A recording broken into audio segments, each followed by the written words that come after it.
The Pixel 8 visited the Wireless Power Consortium (WPC) and wound up on its certification page, despite the fact that the Pixel 8 and Pixel 8 Pro aren't anticipated to be released until October.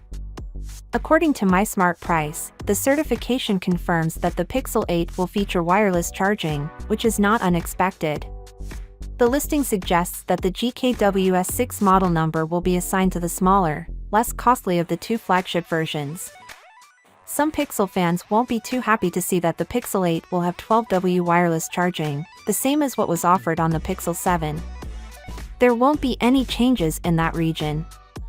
Additionally, since the Pixel 8 only supports Qi standard 1.2.4, it lacks the Qi 2 charging standard, which would enable wireless charging with magnets similar to Apple's MagSafe feature.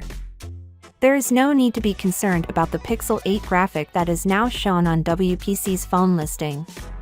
It's just a temporary placeholder, and the Pixel 8's genuine renderings show narrower bezels than those seen in the WPC listing.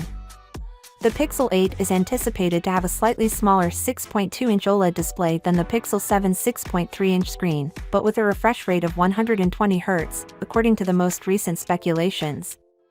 A rear camera bar with a 64MP primary camera, a 48MP telephoto camera, and a 12MP ultra-wide camera will be located on the phone's back.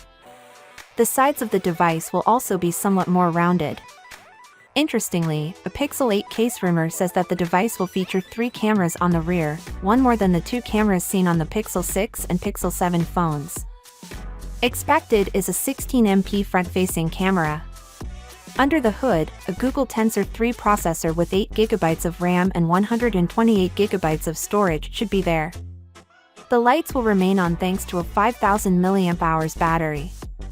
The most recent reports suggest that the Pixel 8 Pro will have a large 6.7-inch OLED display with a QHD+ resolution of 1440 by 3120 pixels and a refresh rate of 120 Hz. Tensor 3 will allegedly power the gadget, and its basic configuration is said to have 256GB of internal storage and 12GB of RAM. According to reports, the phone has a camera bar on the back that houses a 64MP primary camera, a 48MP telephoto camera with a periscope lens, and a 12MP ultra-wide camera. Finally, what are your thoughts about it? So without being said, let me know your thought in the comment below, and if you are new here, please subscribe. Peace out.